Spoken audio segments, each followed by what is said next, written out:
In this video, I just wanted to show that, if in case you're searching for a job, there are some few tips which I wanted to share with you if in case you're not utilizing the LinkedIn properly. See, for example, you're looking for a Java developer because finding a job is also a job wherein you need to put some effort. So, for example, you're searching for a Java developer job in LinkedIn. You go to LinkedIn, then there are a couple of options available here. For example, if you go to job, means you just wanted to see that which are the jobs posted. Now here you see the date posted. This is posted in last month, past week, or past 24 hours. Let's suppose you want to see the past 24 hours because we want to see the jobs where less people have applied. So when I click on that, I'll get some couple of applications. See, this is posted 6 hours ago. Easy apply option is there.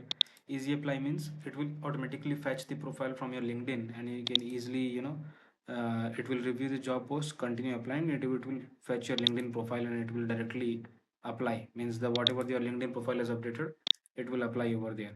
Or if you don't want this, then you can turn out manually. Either you can click on apply and it will redirect to the company website, or what you can do, it will automatically show you the people who are actually connected from that company, and maybe you can reach out to them. These guys are working in Origa IT and I can reach out to them for the Java developer job. Or else I can quickly go to the company and I can click on that and I'll see the page of the company. Then I can go to people. When I go to people, I can scroll down and I'll see that the number of people available here. I can simply put the HR, because usually the HR posts the job on LinkedIn of that company. For example, I see Eva Mathur. So I can connect with the HR. If you do not see the contact info, it is not showing the email ID of that person. What you can do, you can scroll down below. You can show all posts, and then under the post you'll see that what all jobs she has posted. You'll find some or the other job where you can simply find the email ID of the person. See, here is the career set or ID email ID. You can apply on this and you can connect with Eva Mathur. And while you're connecting with the person, always make sure that you leave a note. Let's suppose I want to connect with her. So I can leave a note that, hi Eva, I'm looking for this job and I have submitted the application. If you can review, this is my name, this is my email ID.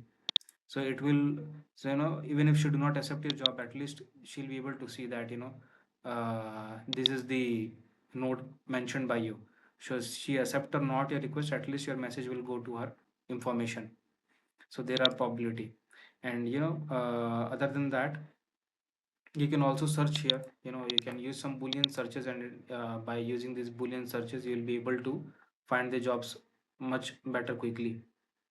For example, here I'm searching for Java developer, so I can use some boolean code, like, I want Java or core Java or not J2EE. Let's suppose I want Java but I do not want JavaScript. So let me know in the comment section. Give me the job which you're looking for and give you all the boolean searches which you can put in LinkedIn and find your relevant jobs. And then you can put the boolean searches and then you can find all the jobs over here. Thank you so much for watching this video. Have a good day.